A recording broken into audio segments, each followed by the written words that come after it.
Hey there, welcome to episode 115 of the Quaggling Sand audio program. I am your host, Dan Hugo.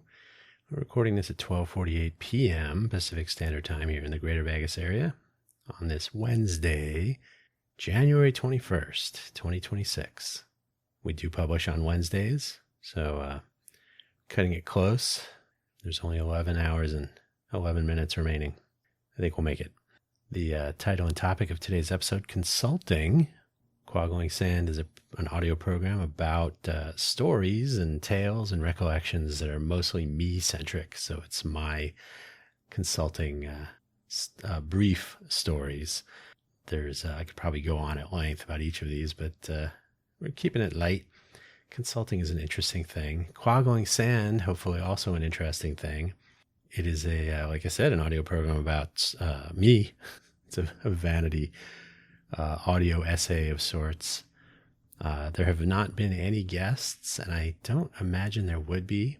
So this is really just me recalling, lamenting, and hopefully there's something to be taken from this each and every episode. So hopefully, well, someday let me know, I guess. Quaggling sand is itself a technical term I coined sometime in the 70s. Means you probably refer to this as pins and needles. It is the return of sensation to, say, a hand or a foot or anywhere after constriction of circulation. So quaggling sand, or in this case, sort of a swirling memory storm that I can pluck out some grains and tell a story each week. So there you go. How's that for coming up with that on the fly? Quaggling sand. Here for you. Hopefully you're listening to this on a treadmill or something, so it's so you're getting something out of this. Quaggling sand. There you go. Hopefully wherever you found this audio program, you're able to locate the episode description, which contains the show notes, including a brief summary of today's episode, one sentence that I will read to you, the two links of every episode. I'm trying to cut down the amount of time I spend on those, so we'll blow through those fairly quickly. So on that note, let's get started. The summary of today's episode, I have had a mix of working situations from hourly to full-time to consulting to entrepreneur, which is sounds cool, doesn't it? And while the latter is my favorite of late, consulting can be something else. Don't forget the Quaggling Sand homepage, quagglingsand.com, and the profile page linking everything. So if you're curious about other shows, this information on this buymeacoffee.com/DanHugo profile page should eventually appear on all of my personal production sites for my content and whatnot. But anyway, buymeacoffee.com/DanHugo. I signed up for it in March of 2021. So it's coming up on 5 years. And fun fact, you don't have to spend any money there. We'll leave it at that. First consulting gig was at True Vision, formerly Raster Ops. I think I actually technically started working for Raster Ops. I don't remember, but it was True Vision. True Vision in the end. I was looking around for a gig, maybe hourly or full-time. At the time, I had just departed Apple. Apple was my first, what I would say, real job, even though it was only hourly contract. The working terms in Silicon Valley ran the full gamut, by the way. So it was an interesting introduction to this. I was working through a third party consulting or contract company, really. And to summarize what that is, if you've ever worked for a company like Kelly or, temping, that's essentially what it was, except that it was for a maximum of 18 months. That's a legal thing, but 18 months of hourly wages at Apple. Apple paid pretty well. They paid every week, I think it was. And so it was actually not a bad deal, but only good under certain circumstances. So, but it was an opportunity to work at Apple, which was my main goal. Once I was working at Apple, I could actually interview and so on for employment roles as a full-time employee. Never did get a full-time job with Apple. It was a weird place, probably for the best. But I was looking for something interesting in a weird job market. We were just coming out of the recession, and this would have been 94, 95, early 95, I think. I don't remember the exact dates, but I think it was early 95. So economy improving. I had just been in Apple QA. Software QA was thus where I was looking to make it easy. I did not really want to stay in QA roles. Strangely, I was referred to this gig at TrueVision by a headhunter friend of the guy who hired me out of college, who I've mentioned before. And as some know, the headhunter game is all about getting a commission for every hour the person they place works. Yeah, which priced me out of the gig. They literally said, well, we'd love to hire you, but the consulting company is going to charge this much on top of what we want to pay you. So we're not going to go that high. And so I took the gig as an independent consultant and said, this is where you screw over the headhunter or the recruiter person. He was also a third party, right? And his being a friend of the guy I mentioned, I said, I'm going to take this job and screw him over. And he said, I'll smooth it out. Whatever that meant. I don't think I ever dealt with that headhunter again, so it doesn't really matter. This was a transitional role, as it turns out, because I escaped the just a tester label and ended up going to Japan for a collaboration meeting with Sony as a consulting engineer instead of a QA person. Neato. And by the way, not to diminish the role of QA, software QA tester. It's not what I wanted to do, but it is an essential function. It's actually it was a good learning experience to have that for as long as I did.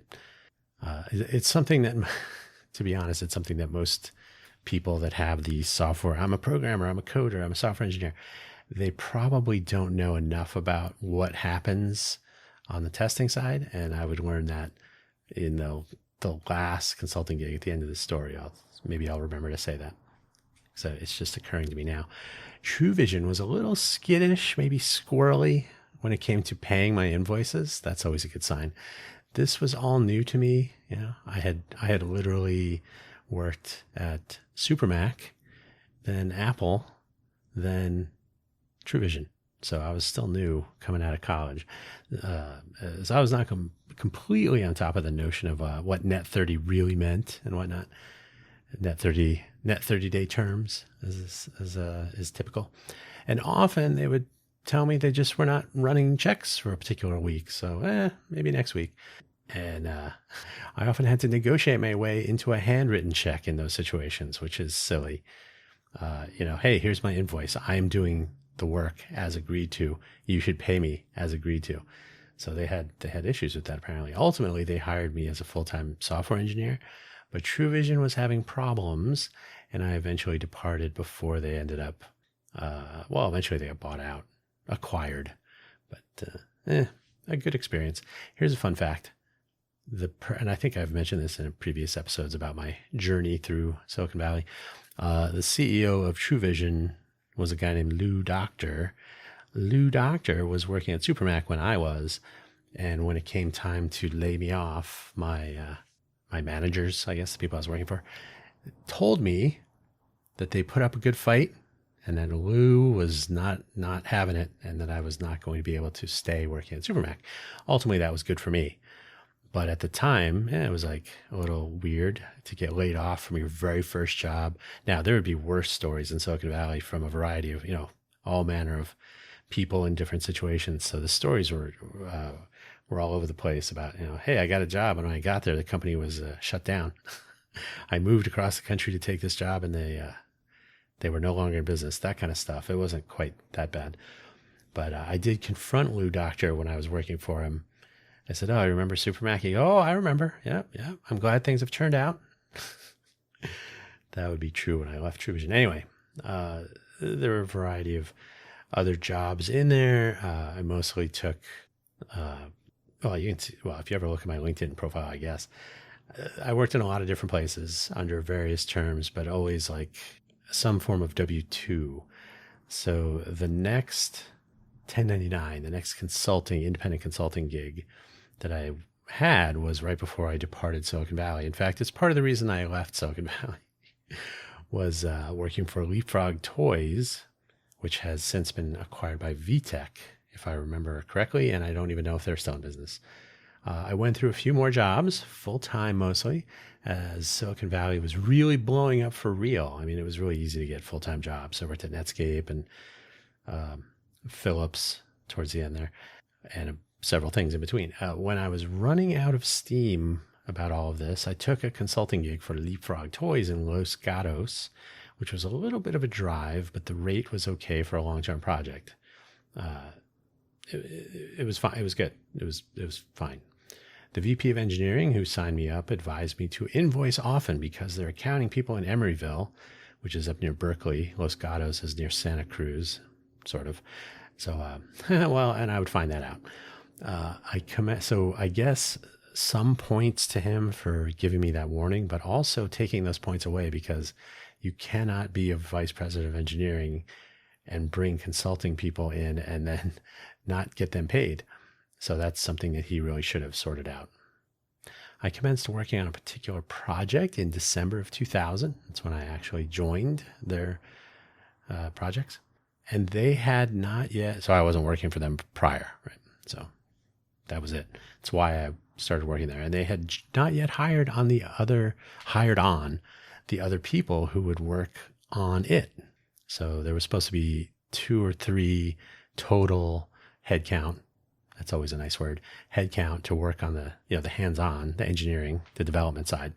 And then there would be project management, product design people, toys, right? Toys for kids. So designing the content, the educational content, the questions and answers and all the other stuff that was in there. It was an educational tool. So that's where that comes from, I suppose. The Socratic method, I guess. As it turns out, they ended up falling short. So I had a lot more to do. So they didn't hire the other 1 or 2 people. It was just me. A lot more to do with specs changing right up to the last minute, literally making changes in the last week before it was supposed to be done. And the project was already late. So they were changing while we are in overtime. They are going, do we have time to make just a few more changes? So that VP of engineering, who was already telling me, look after those accounts payable people, was head in hand about some of the chaos from the product design team. We'll use that loosely. At the same time, so as I just sort of hinted at this, at the same time, accounts payable was not honoring the notion of Net 30, requiring phone calls and hassle. This is normally something you do with external vendors if you're trying to delay payments on things. But if you have somebody coming into your office working on a product, and then as it turns into being late because you're understaffed and chaos and whatnot, I just would take a week off now and then. Yeah, if you don't pay me, I'm not going to work on this. That's the way it is. So lesson learned there. You just got to maintain your independence. The other lesson, they decided to add work to my workload, which was not in the statement of work around our agreement, or as part of our agreement. This was the real lesson learned. So dealing with accounts payable, that's just the way it is, right? There's always the trade-off between, you're going to pay me a pretty decent rate, but but you got to sometimes pull teeth to get your money, especially when the project is over. So you really got to have that sorted out in written terms. And like I said, I would just take time off if they stopped paying. Hey, where's my check? We'll 2 more weeks. Okay, well, I'm going to take 2 weeks off. Your project is going to be late. That's the way it is. You got to pay people to do. It's not an asymmetric agreement. But the big thing was, and this is where this was the true learning lesson for me. They said, since we don't have the product plans in place, can you do some work on this other thing? And then, so I ended up having this extra responsibility tacked on that wasn't actually written down anywhere. Never do that, ever, ever, ever, ever. So thanks to the short-handedness, the product management team in Emeryville, changing their minds continuously, they were so far away did make a difference in this case, as does the fact that they were hired on after I was. So we were not on the same team. Like, remote work doesn't have to be difficult, but they definitely just were divorced from the development process. They just had this fantasy in mind, and because they were working together in their place in Emeryville, they could kind of reinforce that. So they'd be like, oh, well, yeah, this should be fine. We should be able to change this right up to the last second, right? While they're on the assembly line, we can just start changing features.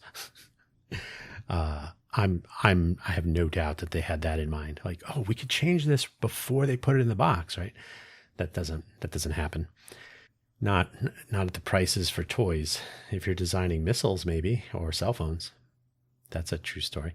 Accounting coming in late with invoice payments, and the additional work tacked on to my list of responsibilities. The product was late to manufacture in China.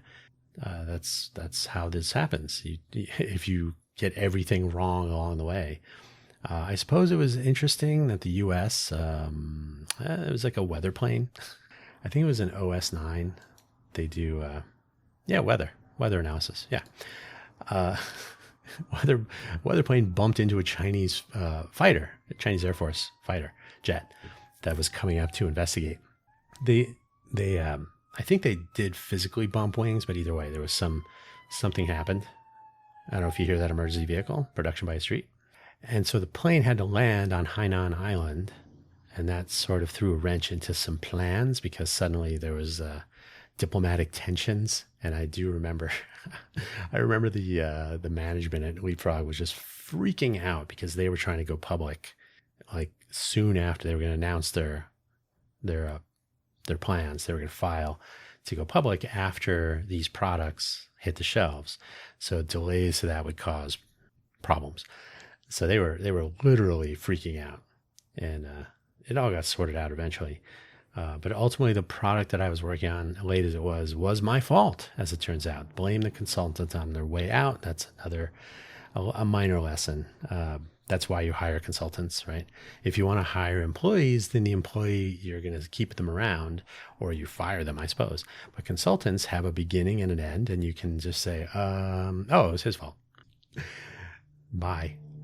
So fine. That's fine. I moved on to Arizona. It took me, after the project was done, getting my final check to close out my final invoice from them, took a lot of work, took a lot of effort. It was, very late, but I had no leverage on them anymore. So it's the way it is. Additech silliness is the next section. I had moved back to Arizona after Leapfrog, tired of Silicon Valley, and introduced abruptly to the new post 9/11 economy. I moved to Arizona in June, mostly in June of 2001, and then I the final move, the final sign off on work for Leapfrog, the beginning of my quest for my final check, and then and this was before the days when money was moving around so easily. So this was like, send me the damn check. Then final move to Arizona in like mid-August. Maybe it was early. Maybe it was the first or second week of August 2001. So yeah, had about a month before any possibility of normal getting a job, getting consulting gigs, remote work, etc. That all went out the window. So it was not great. I printed out my hot jobs. Remember hot jobs? Submissions at some point. It was many pages. It was a couple hundred. Though I think the horror stories of job search are far worse today. You can read people on LinkedIn. If you believe them, I don't know that I always do.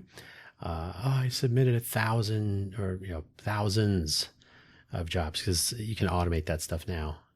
All of it's automated. Why even bother? That's got to change, but that's for another time.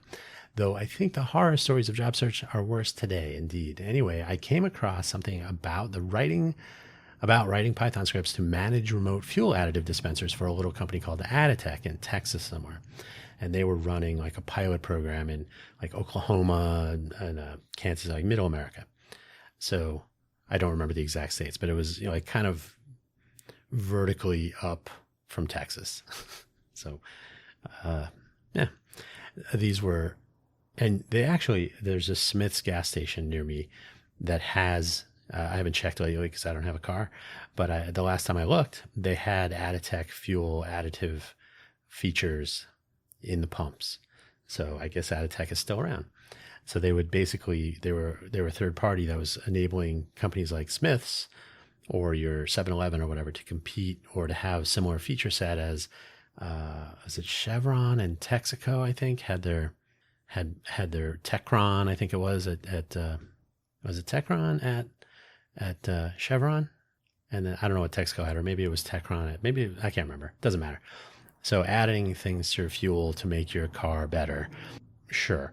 And so then they managed the additional payment. So there's like an additional charge per gallon or something. And right. So these machines, there was a server that would be in the point of sale area inside, like in the booth or in the, where you would go up and ask, like, hey, 10 gallons on 3. Right. So somewhere in there, there'd be a server, and then each fuel pump had its own little embedded computer. And so the server would talk to those. It would monitor dispenser levels and payments and so on. And we could upgrade software on the server, and then the server would upgrade the software on the different embedded systems on each pump. And this was all beta, so they would be doing this stuff frequently. There'd be, they'd push a software update. So, and for the nerds out there, they were using UUCP, the Unix to Unix copy protocol, to apply these updates. So, yeah. So this would be my first completely remote consulting gig. Hey, that's fun. And it was actually interesting to see how that worked out. Right. And all of the people I was working with were in Texas. And there was a guy who lived in Arizona part-time or something. So he ended up contacting me. We had a coffee somewhere or something, some meal, some snack. We had a conversation. He said, yeah, so how would you like to work with us? Here's a contract, signed it. Okay. So that's where I learned Python, by the way, because they had a whole bunch of stuff that really didn't work, but it was written in Python. And I learned how that worked first to get going. And then Python became one of my favorite programming languages. It worked out fine on my end, but not knowing the people I was working with at all, I was sort of surprised, maybe a little bit shocked at how bad their work practices were. I mean, maybe it was because I was fresh out of Silicon Valley. I don't know. It was educational, to say the least. And I still refer to the scenario I encountered with them. So one of the things they asked me to do, because there was like a defined set of things. And one of those things was not like, it wasn't like, here's 7 specific items. It was more like maintaining those servers I described and interacting with them programmatically. So they said, oh, we need to have an update applied to some of the machines based on some criteria. And I said, okay. So I wrote these tools to telnet into the machines these are early days. So today you probably have some sort of an Ansible automation, or there's any number of automated systems now that, because it's become the norm to do these sorts of things. But this is all kind of rolled as needed. Like, oh, okay, we'll just roll this up and make it work and hope for the best. So I said, hey, do you want a list of the machines that actually got the updates? And they're like, no. Okay. So some of the deployed additive systems in Middle America got this update and some did not. And then they didn't know which ones were which. They did not attempt to keep track of which of their deployments were in a different state. Yeah, that's crazy. Here's a really funny thing. I encountered the same thing at Intel and Chandler when I was working for them, but I was working for them through a different company similar to Apple. So I was being paid by a contract agency, and Intel would pay them plus a fee for every hour I worked and all that stuff. So we won't talk about that today. The thing that pushed me too far, though, was the guy I was technically working for, the guy who would be in Arizona sometimes, probably some few. And to be honest, I only really met him in person once or twice. So I don't even know if he lived in Arizona or if he just happened to be here, there. I'm in Vegas now. But who can say exactly? They did pay me at least. So that was not, I didn't have the issue as I did with Leapfrog.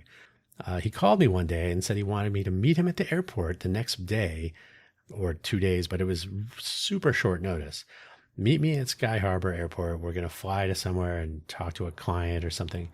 And this is where I learned about the IRS 20 questions and separation between company and consultant.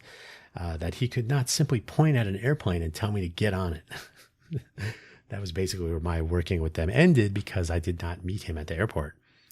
I said, hey, this is not going to fly. Haha. You can't just give me commands. You don't have control over my hours and day and allocation. That's how that works. So I was in the right. Now I could have been more clear, I guess, but given the other thing I told you about the work practices and the caliber of the work and so on, I'm hoping that now that since they're still in business, I'm hoping that they were able to sort that stuff out. But yipes. I would move back to Silicon Valley, as I've talked about before. I moved back. My 2 tours is a story I have told in previous episodes. So I moved back to work for Salon.com. It was my very first .com after all this. I never worked at a .com during my time in Silicon Valley. It was mostly hardware companies. So mostly, I mean, Netscape. Yeah, I worked at Netscape, but technically the .com era was on a slightly different timeline. And I think Netscape was more an enabler of that than an actual .com, if that makes sense. Although Netscape's IPO, which I joined after that, unfortunately, Netscape's IPO probably made it seem like a .com, or maybe vice versa. But maybe .coms were like, oh, we got to have IPOs like that. I don't know. Yeah, I actually started working for Salon. I think it might have been on a contract basis to kind of see how things went. So I started working for them while I was still in Phoenix. But there you go. So I took the job as a full-time employee with no relocation I moved to Sunnyvale, or much of anything really.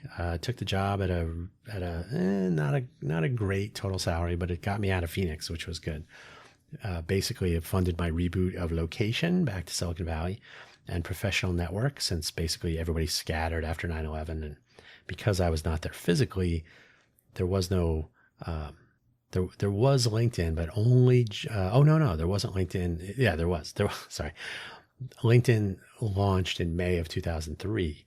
So I was living in Phoenix at the time. So I, eventually you start reconnecting with people, and LinkedIn did a reasonable job of connecting people from the same company and same schools and all that. So, it was valuable back then. I hate LinkedIn right now, but that's another story.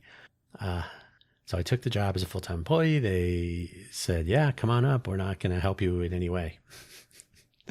So I found a place to live and all that. Basically, it was funding my reboot. And Salon was okay for these, but it was not great as far as a sustainable employer. There was too many issues. And I think I described this in a previous episode. I literally wrote a, Jerry Maguire-esque fewer clients type thing. I said, you don't need engineering. You should not be developing software. You are a company that writes articles about, they're fairly left leaning.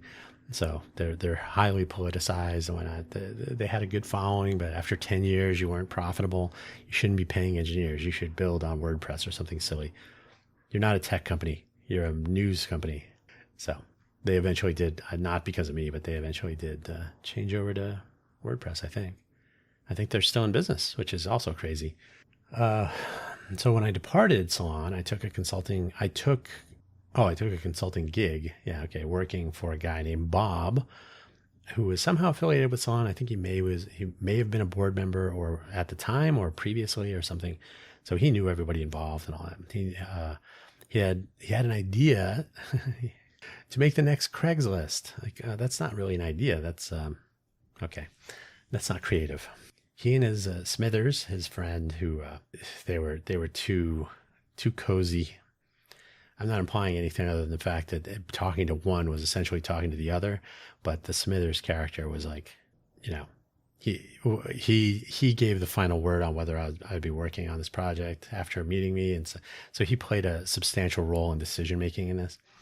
So he gave me the once over and decided that we could work together, and I commenced building a prototype of what we had talked about. So we were not strong on specifications because he just wanted something like Craigslist, a lot more like classified advertising. So a little bit like closer to traditional classified advertising than Craigslist was at the time. I haven't been on Craigslist in decades, so whatever the case is, but Like I think classified advertising is going to be a big thing. And I should point out that I think he was like a part owner or somehow involved with Constant Contact, I think, or a different, it might have been a different mail, but mailing an email platform.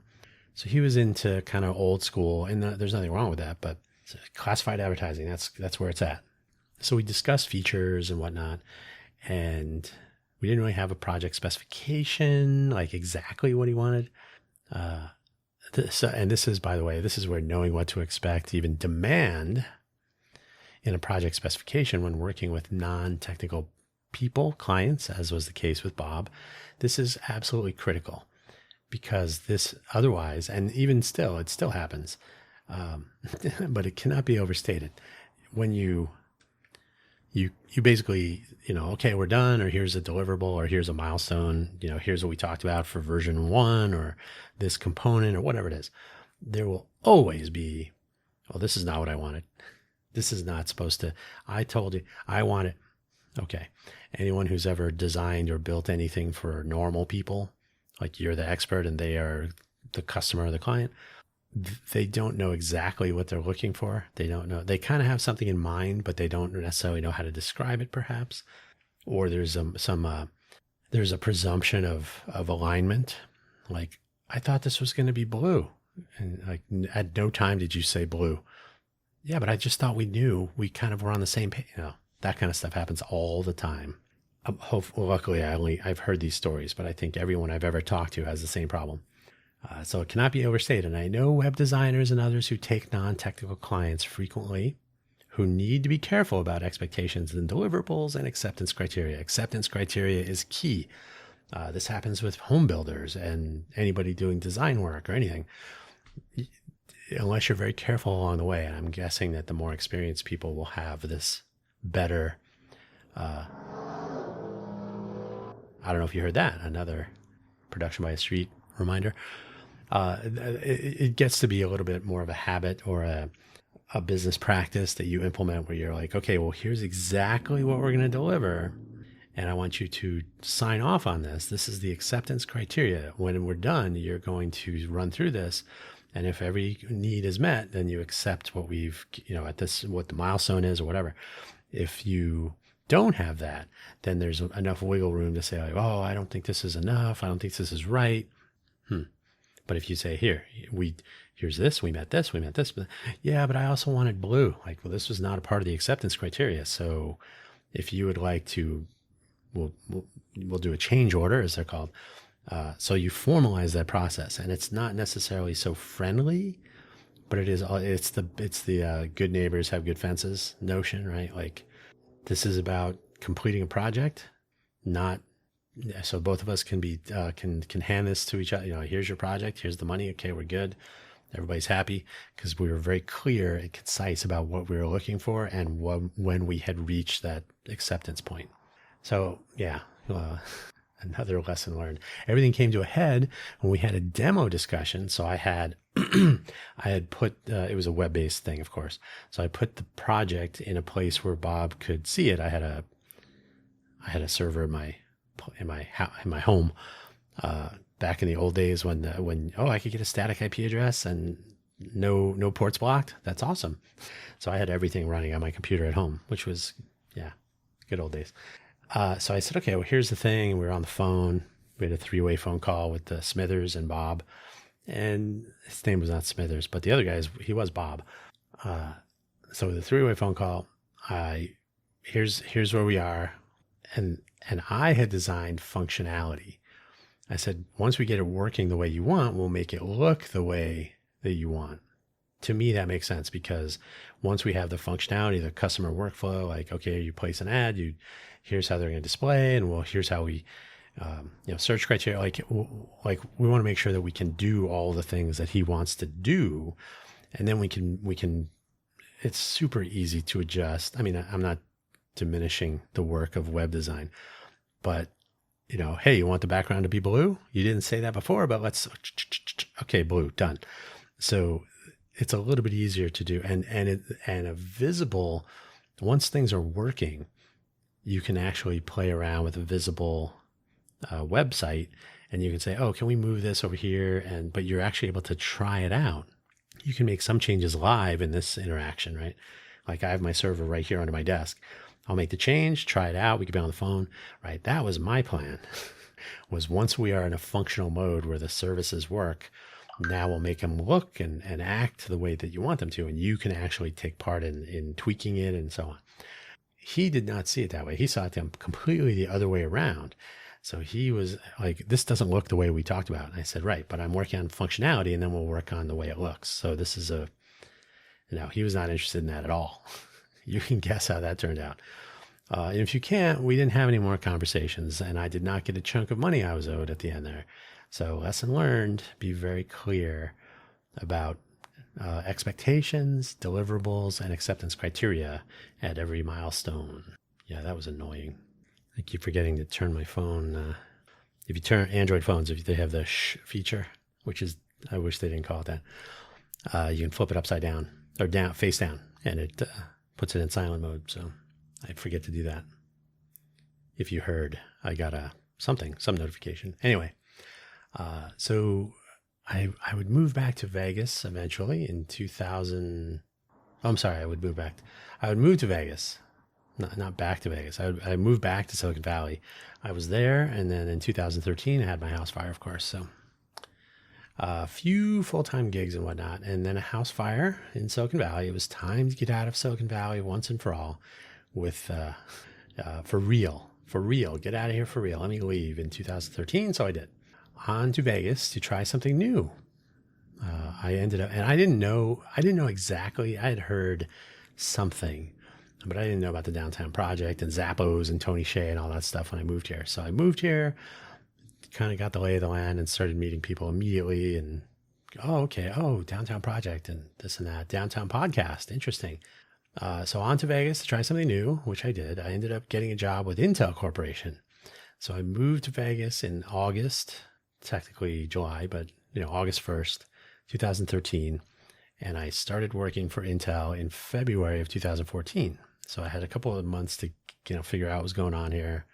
And it was actually encouraging because, for better or worse, the downtown project and Tony Hsieh's vision, while muddled, did inject a lot of energy into the notion of entrepreneurialism and being creative and trying ideas out and so on.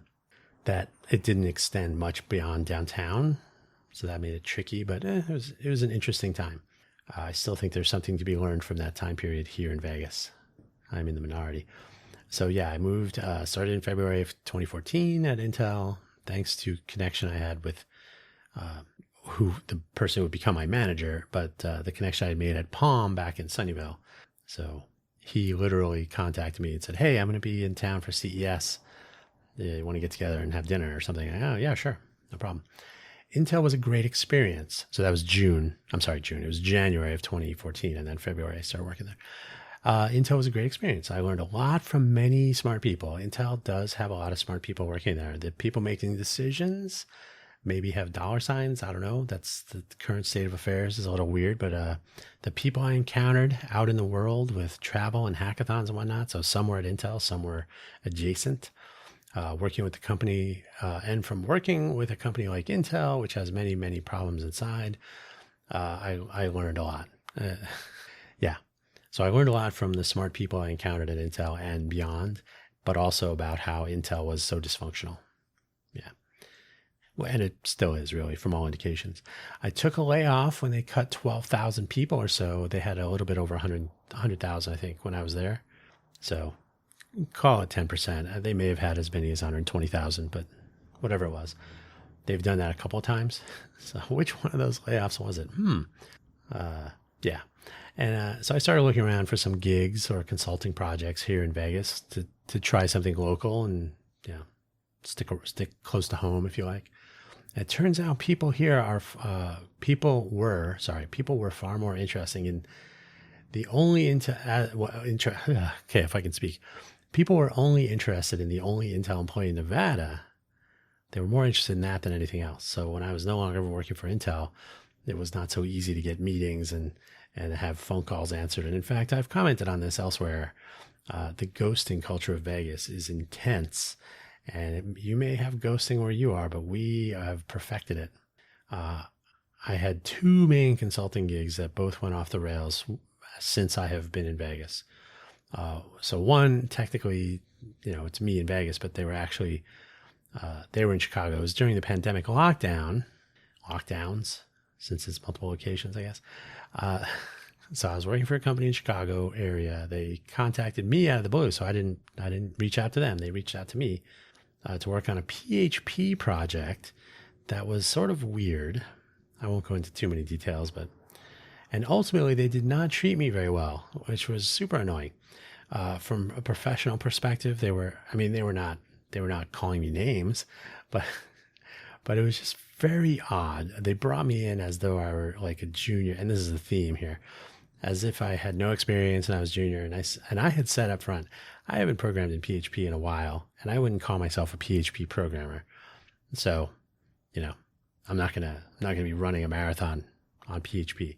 And you're like, well, you have a lot of skills that we can use here in this, but we do, if you could use a PHP, there's other people coding, so it's not like you're the only person.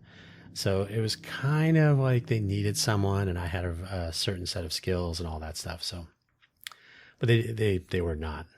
I would never do that again. I happily bailed on the project in a mutual agreement termination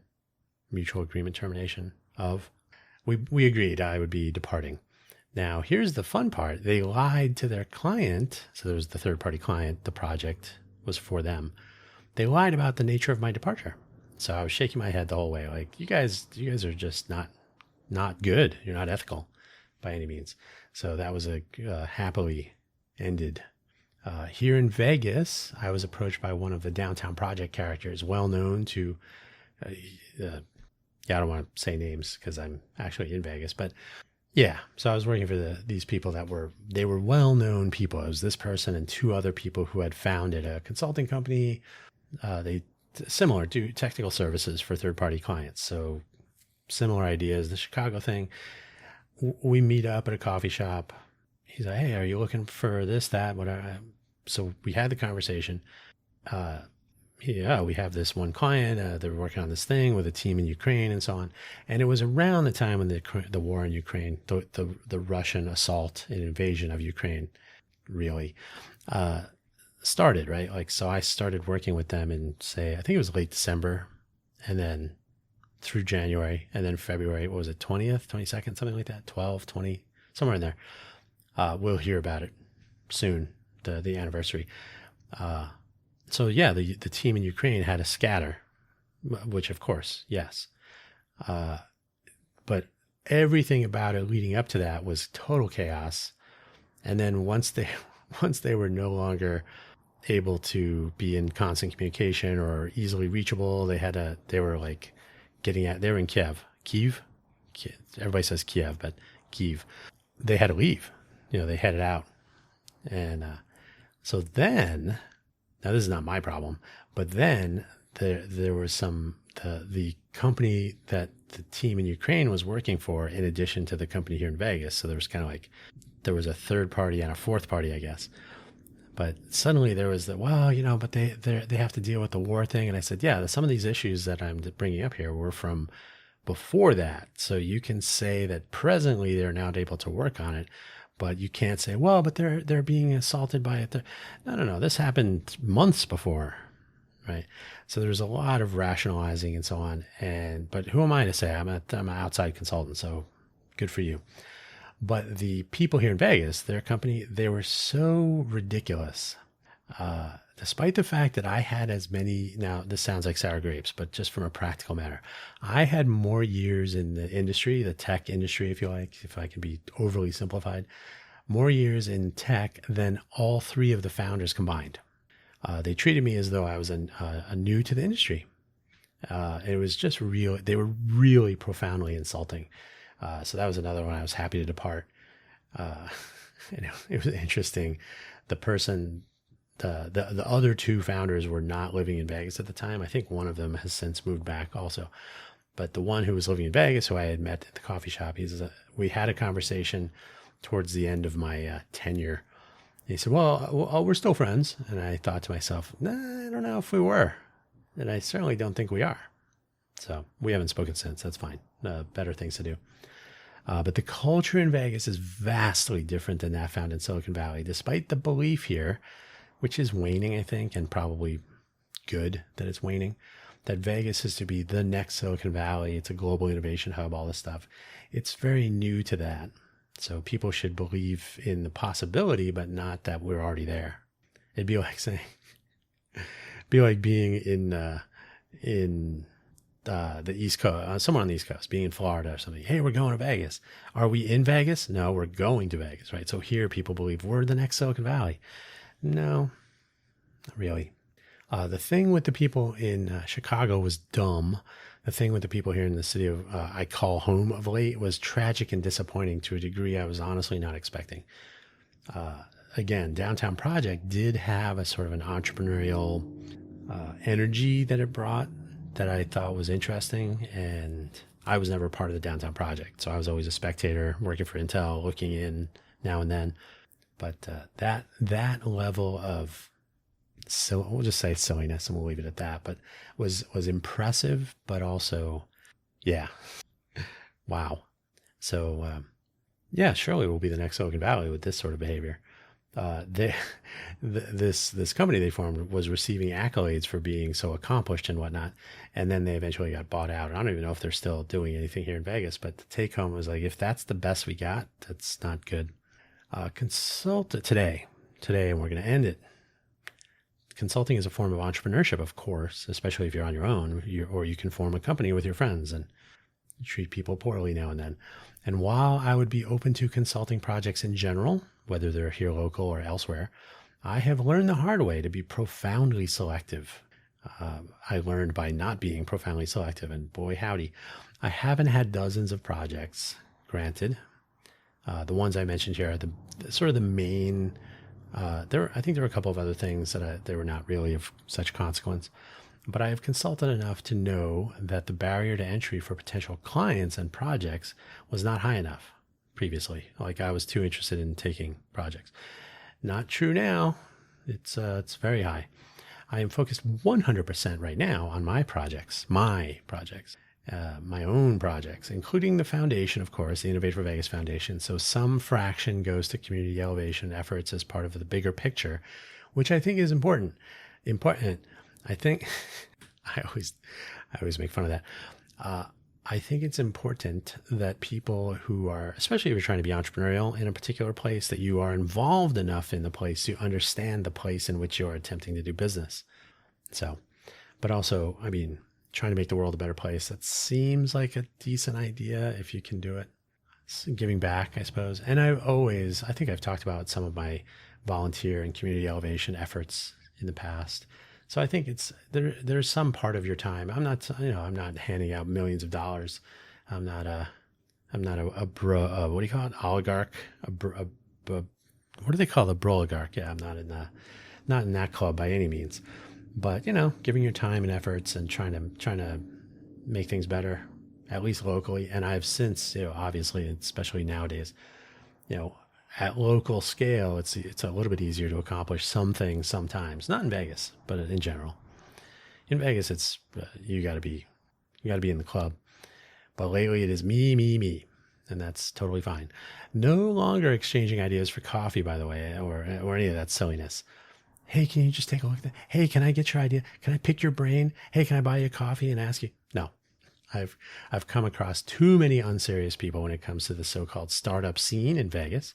But at the same time, there are some things about Vegas that do provide potential value, and some people get that. Would I consult for them? Well, my terms would be pedantic. That barrier to entry would be very high, and everything would be in favor of me, of course, no longer. Yes, sir, I would love to work for you. But who knows? I am not holding my breath, but anything is possible. I continue to believe that while it is interesting to have a startup scene, or people call, we have a community, whatever. You can do just about anything, anywhere, just about. And, the internet and connectivity and services, and you don't have to write your own code at this point. And so anybody who really wants to can probably do what they want to try to do just about anywhere. So there are certain aspects of certain places that may benefit certain ideas. So here in Vegas, I think there are some of that is going on. So and after all these years, after observation and pondering, there are a few things that I think fit into Vegas with its. I think 2025 will be something around 38 million visitors instead of 41.7. I think it was for 2025. So, but yeah, roughly 40 million people with a population of Greater Vegas, the Clark County area. Clark County specifically, I think, has a population of 2.3 million. So, wherever you live, imagine that 15 times the number of people who live there come to visit. Is that 15? I don't know, whatever. A lot. So I think there are opportunities to take advantage of that. But having ideas and then finding people that get your ideas or that want to help with your ideas can be tricky. So that's a thing. But if somebody approached me and said, "Hey, would you like to work on this with me?" There would be a written exam. There'd be an oral interview. There'd be a presentation phase where they have to describe what they're trying. There's no way I would say yes sitting at a coffee table, table in a coffee shop, I should say. So yeah, it's been a learning adventure through my career, but I've had more full-time jobs, and the working with Intel was basically such a ridiculous. The person who first hired me out of college, who I referred to at the top of this show. Oh, don't let me forget the chime in, please, at some point, the QA thing. But the person who hired me out of college to work at Supermac, at some point while I was working for Intel, he said, "I'm surprised you're still at Intel for so long," because I'd give companies like 6 months to a year when I was in Silicon Valley, and then either they were going out of business or there was a better opportunity that wasn't so dysfunctional.